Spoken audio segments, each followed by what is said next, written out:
আজ আমরা দেখছি বাংলাদেশ সহ বিশ্বের কয়েকটি দেশ এই যে গাজায় গণহত্যা বন্ধের দাবিতে রাস্তায় নেমেছে, অনেকে নামেনি এবং অনেকে এটার বিরোধিতা করেছে। যেমন আমাদের বাংলাদেশের ড্যাফোডিল ইউনিভার্সিটির একজন ম্যাম, নাম হচ্ছে তাহমিনা, যিনি বলেছেন আজকে যদি কেউ ক্লাস বর্জন করে তাহলে তাকে 2 দিনের অ্যাবসেন্ট দিবে। তার প্রতি আপনার ধারণা কি? প্রথমত অনেকেই বলছে এটা ওয়ান কাইন্ড অফ প্রোপাগান্ডা, যারা হচ্ছে আমেরিকান ভিসা চায়। আমেরিকান ভিসার জন্য অনেকেই হচ্ছে এই ধরনের কাজ করে থাকে। উনি কিন্তু ক্লিয়ারলি জানতো যে এই ধরনের স্টেটমেন্ট ওনাকে তোপের মুখে আনতে পারে, তারপর উনি প্রকাশ্যে এই ধরনের স্টেটমেন্ট দিয়েছে। এখন তোপের মুখে উনি পড়ার পর অনেকে তাকে হুমকি দিতে পারে, অনেকে তাকে বিভিন্ন ধরনের হেনস্থা করতে পারে। সেটি কাজে লাগিয়ে হয়তো উনি বলতে পারে যে I am not safe in my country, so please give me USA visa or European visa. নিজের দেশে যদি কেউ সেফ না থাকে তাহলে কিন্তু তাকে খুব শীঘ্রই ভিসা দেওয়া হয়, কিন্তু আমরা সকলেই জানি। তো উনি হতে পারে যে এই প্রোপাগান্ডায় উনি এই বিশ্বাসে উনি এই কাজটা করেছে। আর সেকেন্ডলি হতে পারে যে উনি জায়নিস্ট কিনা তার এর প্রতি আমি কোনো প্রশ্ন উঠাতে চাই না, কিন্তু এই ধরনের হতে পারে যে ওনার মানবিকতারও একটা অভাব আছে, যে এত কিছু হওয়ার পরে উনি স্টুডেন্টসদেরকে ফোর্স করতেছে ক্লাস করার জন্য, যেখানে ওনার নিজেরই সবার আগে স্টুডেন্টদের সামনে গিয়ে হাজির হওয়া উচিত ছিল। তিনি তো সেটা করেনি নাই, বরং উনি আরও বিরোধিতা করে একটা শিক্ষিকা হিসেবে নিজেকে আরও নিচে নামিয়ে দিলেন। উনি একজন শিক্ষিকা হতে পারেন না। আজ আমরা দেখলাম যে তাকে অলরেডি বরখাস্ত করেছে ড্যাফোডিল ইউনিভার্সিটি কর্তৃপক্ষ। এইটা কি তার প্রতি শাস্তিটা ঠিক আছে বলে আপনি মনে করেন, না আরও কোনো পদক্ষেপ নেওয়া যেতে পারতো, কিংবা আরও কোনো হালকা পদক্ষেপ নেওয়া যেতে পারতো?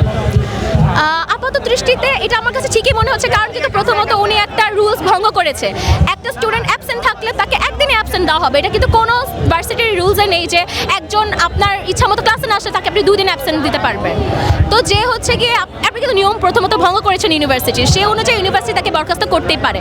এখন যদি আরও কোনো লিগাল অ্যাকশনস নেওয়া যেতে পারে, এটার বিরুদ্ধে আমার অ্যাকচুয়ালি মনে হয় না যে আপাত দৃষ্টিতে ওনাকে চাকরি থেকে বরখাস্ত করাটা আমার কাছে ভালো মনে হচ্ছে।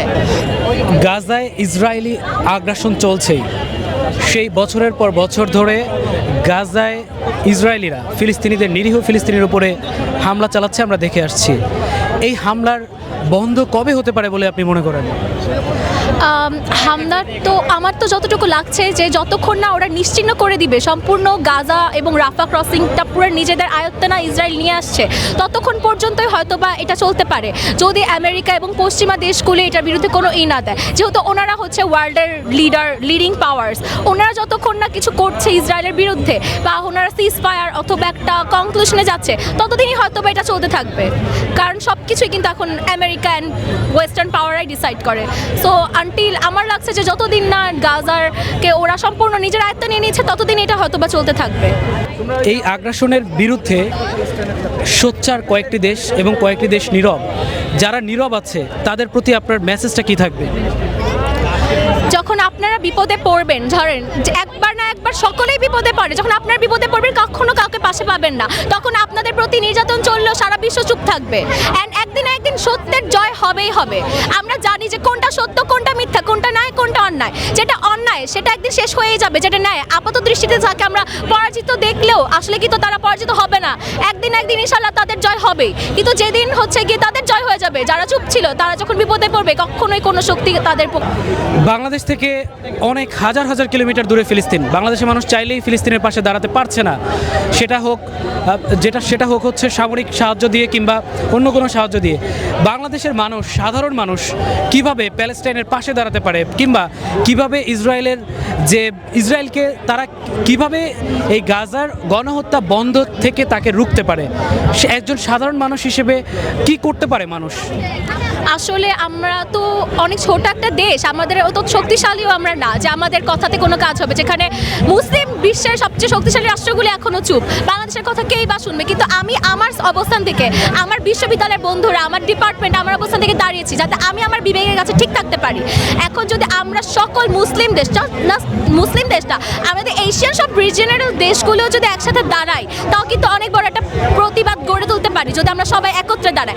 একা বাংলাদেশ কিছুই করতে পারবে না। হাইয়েস্ট আমি, আমার শহরের মানুষ, আমার দেশের মানুষ ওদের Israeli product like less, Nescafe এগুলো বয়কট করতে পারি, কোকা-কোলা।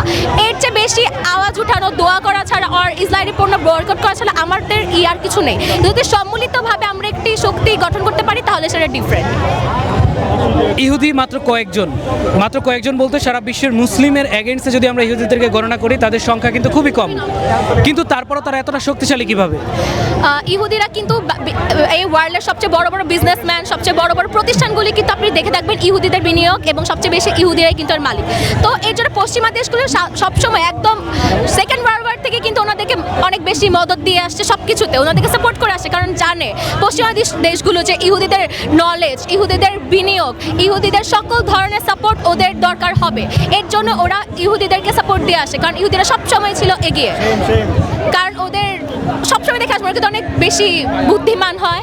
আর সবচেয়ে বড় বড় বিজনেসে কিন্তু ইহুদিদের ইনভেস্টমেন্ট, কেএফসি, কোকাকোলা, পেপসিকো সব কিছুতে ইহুদিদের একটা স্টারবাকস বলেন, প্রত্যেকটা বড় বড় প্রতিষ্ঠানে হচ্ছে ইহুদিদের আন্ডারে। তো পশ্চিমা বিশ্ব যদি ওদের এগেনস্টে যায় তাহলে তাদের কিন্তু অনেক বড় একটা লস হবে, দ্যাটস ওয়াই পশ্চিমা বিশ্ব ওদের আন্ডারে।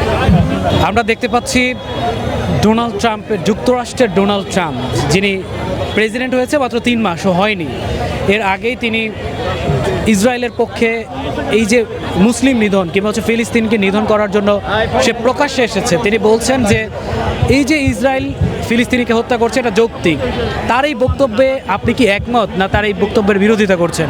অবশ্যই বিরোধিতা করছি। কোনো জেনোসাইড, কোনো গণহত্যা, মাসুম মানুষদেরকে হত্যা করা কোনো রকম যৌক্তিক হতেই পারে না।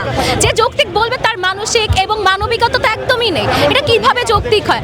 হামাস আক্রমণ করেছে, হামাস কেন আক্রমণ করেছে? 76 বছর ধরে ওদের উপর অপারেশন সব কিছু চলতেছিল, সব দমন করার পরও, নিপীড়ন করার পরও হামাস যখন একটা পাল্টা আক্রমণ করলো তখনই সারা বিশ্ব হামাসের বিরুদ্ধে চলে গেল। সারা জীবন এত বছর পর বছর যে ফিলিস্তিনিদের উপর আক্রমণ চলছিল তখন তো সারা দুনিয়া নিশ্চুপ ছিল। যেই হামাস একটা ছোট আক্রমণ, একটা ছোট তুলনায় আক্রমণ করলো তখন সারা দুনিয়া জেগে উঠলো, তখন আমেরিকা জেগে উঠলো। এখন যে কয়েক হাজার লাখ মানুষ মারা গেল তখন তো আমেরিকা জেগে উঠলো না, খালি হামাসের 1500 মানুষ হত্যার ওই সময় সবাই জেগে উঠলো। তো এটা মোটেও আমার কাছে যৌক্তিক মনে হয় না যে 1500 মানুষ, এটা আসলে সবার জীবনই মূল্যবান। 1500 বিরুদ্ধে 1 লাখ মানুষ মরেছে, এটা কোনো ক্যালকুলেশন না। কিন্তু কেন তখন সবাই সরব হলো, এখন কেন সবাই নিশ্চুপ? আমেরিকা এখন কেন নিশ্চুপ? ওইটার জন্য এটাকে কেন যৌক্তিক বলছে? কোনো জেনোসাইড যৌক্তিক হতে পারে না। ধন্যবাদ আপনাকে।